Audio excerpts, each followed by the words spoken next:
Hi everyone. ఈరోజు మీకు solar module cleaning process దానికి మెయింటెనెన్స్ ఎలా చేయాలి ఏంటనేది మా టీమ్ ఒక క్లయింట్ దగ్గర వర్క్ అయితే కంప్లీట్ చేయడం జరిగింది. ఒకసారి ఇన్ డెప్త్‌గా మీరు చూడండి. ప్రతి ఒక్కరు కూడా హౌస్ పైన సోలార్ మాడ్యూల్స్ ఇన్‌స్టాలేషన్ అయితే జరుగుతుంది. కానీ దాని మెయింటెనెన్స్‌కి మాత్రం ప్రొవిజన్ ఎవరు చూపించలేకపోతున్నారు. సో, దాని రిలేటెడ్ ఒక క్లయింట్ మాకు అప్రోచ్ అయ్యారు.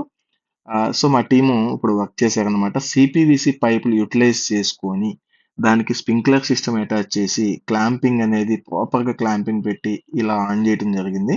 దానికొక కనెక్షన్ ఇచ్చేసి. సో, ఇలా చేయకపోవటం వల్ల ఏమవుతదంటే, ప్యానెల్ పైన ఉన్నటువంటి డస్ట్ పార్టికల్స్ ఏయైతే ఉన్నాయో, దానివల్ల పవర్ జనరేషన్ అనేది 30-40% పవర్ జనరేషన్ లాసెస్ జరగటం వల్ల మీకు అది యుటిలైజ్ చేసుకోవటం కుదరదనమాట. సో, దానికోసం మేము క్లియర్‌గా టెక్నికల్‌గా మేము ఈ ప్లానింగ్ అంతా మా టీము ఆలోచించి ఇటువంటి వర్క్ అయితే చేశారు. ఎటువంటి ప్రాబ్లమ్ లేకుండా ప్యానెల్ సిస్టమ్‌కి గూడా ఎక్కడ ఎటువంటి ప్రాబ్లమ్ లేకుండా క్లియర్‌గా చాలా యాస్థెటికల్ లుక్ వచ్చేలాగా ఇటువంటి వర్క్ అయితే చేయటం జరిగింది. మీకు కూడా సోలార్ ప్యానెల్స్ ఇలాగే వర్క్ చేయాలి.